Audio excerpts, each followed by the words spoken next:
Rob, did Prohibition in North Carolina do what it was aimed to do? Well, according to some moonshiners themselves and some of the agents, the bootleggers who delivered it, there were hundreds of gallons coming into Asheville every week. They would have a convention, and they would have 50 gallons come in just for that convention. Now you figure you have a few hundred people, everyone's drinking about a pint at these conventions. So there was not any attempt to actually stop the drinking that took place in hotels and places where the conventions met, because that was business. I mean, there were some people who said, if you stop drinking in the tourist towns, you will kill those towns. It's death to a town. But the federal government, the G-man, the revenuer, they said, oh, no, you can't do this. So how does it not be a secret? And how do these people not get busted?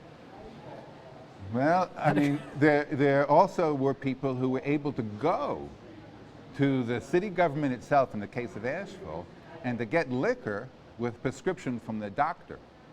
And in fact, the legendary still-busting Asheville sheriff, Jesse James Bailey, he said it was amazing. After there was news of a big bust, how many people got sick in Asheville coming with their slips for this stuff. So the main thing is they wanted to basically stop the disorderliness. And that what was considered disorderly was various sorts of things. Even way back in the 1830s, Augustus Merriman, after whom Merriman Avenue is named, he said there are too many drunken people around the courthouse.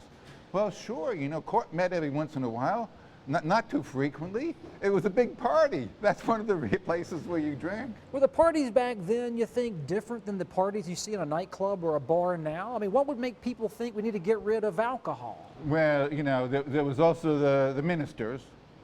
But they're still around. They're still around, but they were pretty strong back then, and then there were the women.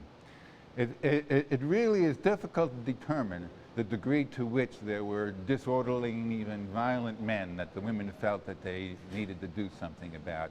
I mean, some people say with a number of cases where there were really such things as spousal abuse or spousal neglect may have been very rare, because at the same time, starting in the 1880s, so that's 20, 30 years before Prohibition. Back then, the industries were really coming into the area, and they wanted, a good workforce.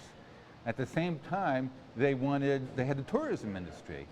So they wanted to keep down anything that would create a bad reputation. And in order to do that, they had to make war against the people who were living a very different lifestyle. And this was a lifestyle that goes back to the 10th century in Ireland, and also, many early centuries You in like Scotland. to drink. You like to have a drink after work as part of society. Not only that, you drank at barn raisings. You drank at corn shuckings. You certainly drank at weddings. You drank at you drank at the courthouse. You definitely drank at political rallies. You drank at all these places. Now, to the extent at which it got out of hand, that's a difficult thing to know, because people can use those sensational stories against the people that they're trying to stop. Were people panicked in the streets about people stumbling out of bars and they're going to beat me up or go home and beat the family? Was that really what? Was that the hysteria? Well, one of our most famous examples is Thomas Wolfe's father, W.O. Wolfe. He would go into drunken rages, and so Wolfe was born in 1900, so he was growing up in that first decade. And at that time, there were like 14 saloons just in downtown Asheville alone, 14 saloons. And, so W.O. Wolfe would go into these bars or saloons now and then and get drunk. And he would come out pretty raging.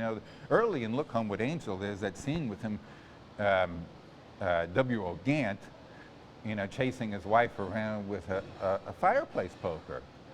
So, I mean, it caused a stir. She didn't seem particularly nervous. No one ever thought he was going to do any damage. But, yeah, there was some drunkenness. But it's hard to tell how much. But the thing is that a society that allows itself to celebrate in that way, even with moderate amounts, is a different sort of society than the industrialists were bringing in, because they wanted a sober workforce.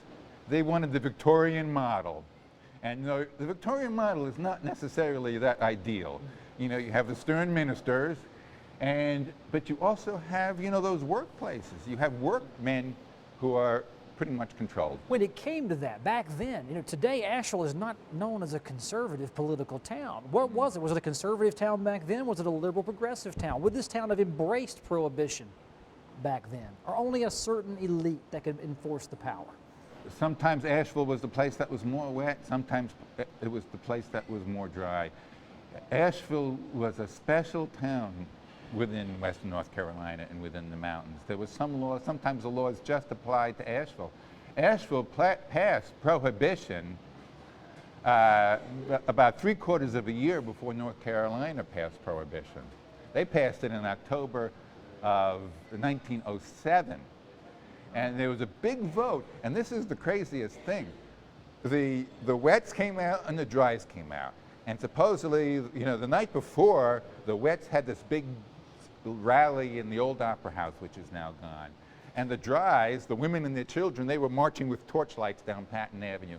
It came to the time of the referendum, just for Asheville now, and you know, the wets were wearing the red bands and the whites, and the dries were wearing the white bands, and the dries had women and children.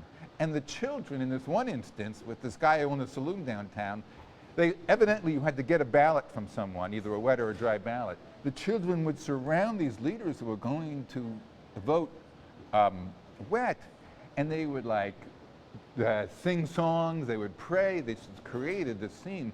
Might swing an election. This would not be legal today. Now, I read that in connection with the 1907 Asheville thing. The state thing, I didn't read about the kids surrounding, and they once actually sang taunting songs.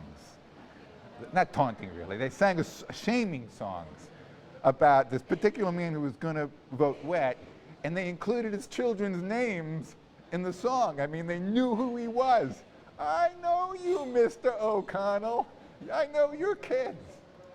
But in the 1909 statewide election, I mean, you see statistics, Marshall, up in Madison County, voted like 500 to 0 in favor of statewide prohibition, 500 to 0.